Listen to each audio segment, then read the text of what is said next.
Hello friends, मैं सुजीत कुमार आप सभी का बहुत बहुत स्वागत करता हूं अपने यूट्यूब चैनल पे। आज की जो वीडियो है काफ़ी ज़्यादा इम्पोर्टेंट होने वाली है। इस वीडियो में हम सभी लोग बौद्ध धर्म से संबंधित कुछ महत्वपूर्ण पॉइंट को जानेंगे। तो आप सभी से मेरा एक बात के लिए रिक्वेस्ट है कि अंत तक इस वीडियो पर बने रहिएगा। तो चलिए बिना वक्त गवाए हुए इस सीरीज को आगे बढ़ाते हैं। प्रिय स्टूडेंट्स, बौद्ध धर्म के संस्थापक गौतम बुद्ध थे। अब चलिए गौतम बुद्ध के बारे में कुछ महत्वपूर्ण बात जान लेते हैं। अन्य नाम, ठीक है। इनके जन्म के समय इनका नाम सिद्धार्थ था। मौसी महाप्रजापति गौतमी ने पाला। देखिए, इनके जन्म की एक सप्ताह बाद ही इनकी माता का देहांत हो गया था। इनका पालन पोषण उनकी मौसी महाप्रजापति गौतमी के द्वारा किया गया था और महाप्रजापति गौतमी इनको गौतम कहकर पुकारते थे। मोह माया त्यागने के बाद ये अरहत के नाम से जाने गए। ज्ञान प्राप्ति के बाद ये बुद्ध कहलाए। सभी परिस्थितियों में समान रहने वाला को तथागत कहा गया है और ये सभी परिस्थितियों में समान रूप से जीवन यापन करते थे। इनको तथागत के नाम से भी जाना जाता है। चलिए इनके जन्म के बारे में जान लेते हैं। इनका जन्म 563 बीसी में हुआ था। फ्रेंड्स, बीसी का अर्थ होता है बिफोर क्राइस्ट, यानी कि ईसा मसीह के जन्म के पहले की बात, जिसे ईसा पूर्व भी कहा जाता है।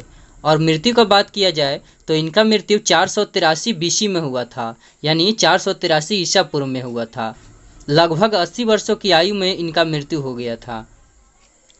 अगला टॉपिक है जन्म स्थान। इनका जन्म लुम्बिनी वन में रुमनदेई में कपिलवस्तु के निकट में हुआ था, जो कि नेपाल देश में पड़ता है।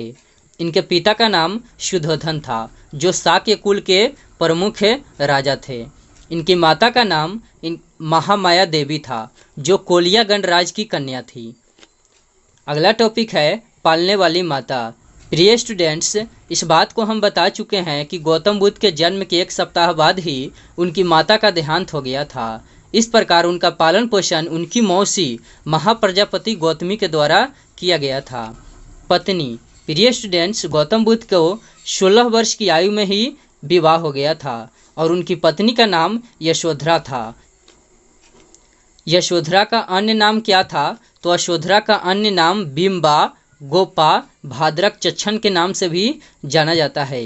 गौतम बुद्ध के पुत्र का नाम राहुल था, इसे भी ध्यान में रखिएगा। गौतम बुद्ध के चचेरा भाई का नाम देवदत्त था। और गुरु, गौतम बुद्ध के 2 गुरु हुए। प्रथम गुरु अलार कलाम थे और दूसरे गुरु रुद्रक रामपुत्र थे। सिद्धार्थ ने क्या क्या देखा? जब सिद्धार्थ भ्रमण के लिए निकले हुए थे तो रास्ते में 4 दृश्य को देखते हैं। पहली बार वे एक वृद्ध व्यक्ति को देखते हैं, यानी बूढ़े व्यक्ति को देखते हैं। दूसरी बार वे एक बीमार व्यक्ति को देखते हैं और तीसरी बार वे एक मृत व्यक्ति को देखते हैं, यानी कि मरे हुए व्यक्ति को देखते हैं। और चौथी बार वे एक अत्यंत खुशहाल सन्यासी को देखते हैं। इस प्रकार मानव को दुख में फंसा देखकर उनका हृदय परिवर्तित हो गया और इस प्रकार वे गृह त्याग दिए। चलिए गौतम बुद्ध के गृह त्याग के बारे में जान लेते हैं। गौतम बुद्ध 29 वर्षों की आयु में गृह त्यागी हुए थे और बौद्ध धर्म में उनके गृह त्याग की घटना को महाभिनिष्क्रमण के नाम से जाना जाता है। ज्ञान की प्राप्ति। गौतम बुद्ध को ज्ञान की प्राप्ति बोध गया में, जिसे उरुबेला के नाम से भी जाना जाता है, बोध गया में हुआ था, जो कि बिहार राज्य में पड़ता है।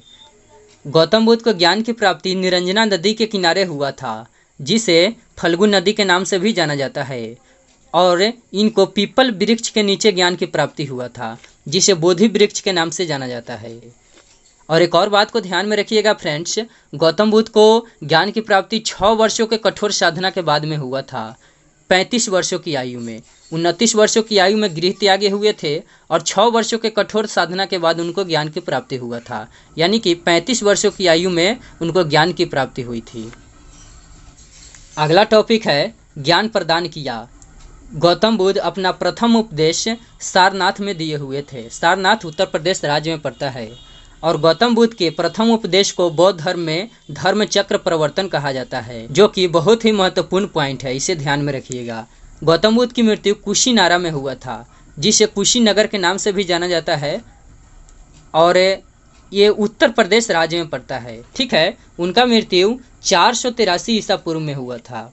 अधिकतम वास गौतम बुद्ध अपना सर्वाधिक जीवन श्रावस्ती में बिताए हुए थे और अंतिम रूप से अपना जीवन वैशाली में बिताए हुए थे। गौतम बुद्ध के जीवन से संबंधित घटनाएं एवं दिन। गौतम बुद्ध का जन्म पूर्णिमा के दिन हुआ था। गृह त्याग वे अमावस्या के दिन किए हुए थे और ज्ञान की प्राप्ति उनको पूर्णिमा के दिन ही हुआ था और मृत्यु भी पूर्णिमा के दिन हुआ था। तो एक बात को ध्यान में रखिएगा कि जन्म पूर्णिमा के दिन, ज्ञान की प्राप्ति भी पूर्णिमा के दिन और मृत्यु भी पूर्णिमा के दिन हुआ था और गृह त्याग वे अमावस्या के दिन किए हुए थे। अगला टॉपिक है हम सभी का गौतम बुद्ध के जीवन से जुड़ी घटनाएं एवं प्रतीक चिन्ह। ठीक है, देखिए कमल एवं सांड है गौतम बुद्ध के जन्म का प्रतीक है। अश्व यानी घोड़ा गौतम बुद्ध के गृह त्याग का प्रतीक है और बोधि वृक्ष यानी पीपल वृक्ष बुद्ध के ज्ञान प्राप्ति का प्रतीक है। धर्म चक्र गौतम बुद्ध के प्रथम उपदेश का प्रतीक है और ये प्रश्न भी कभी कभी एग्जाम में पूछ लिया जाता है कि बुद्ध के प्रथम उपदेश को बौद्ध धर्म में क्या कहा जाता है। तो गौतम बुद्ध के प्रथम उपदेश को बौद्ध धर्म में धर्म चक्र प्रवर्तन कहा जाता है।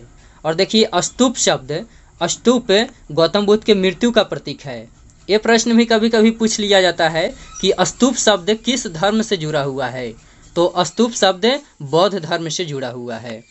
अगला टॉपिक है गौतम बुद्ध से जुड़े प्रमुख स्थल। लुम्बिनी में गौतम बुद्ध का जन्म हुआ था जो कि नेपाल में पड़ता है। बोधगया में गौतम बुद्ध को ज्ञान की प्राप्ति हुई थी जो कि बिहार राज्य में पड़ता है। सारनाथ में गौतम बुद्ध अपना प्रथम उपदेश दिए हुए थे। ठीक है, तो सारनाथ में अपना प्रथम उपदेश दिए हुए थे। सारनाथ उत्तर प्रदेश राज्य में है। कुशीनारा में गौतम बुद्ध का देहांत हो गया था जिसे कुशीनगर के नाम से भी जाना जाता है। श्रावस्ती में अपना सर्वाधिक जीवन व्यतीत किए हुए थे और वैशाली में अंतिम रूप से जीवन यापन किए हुए थे।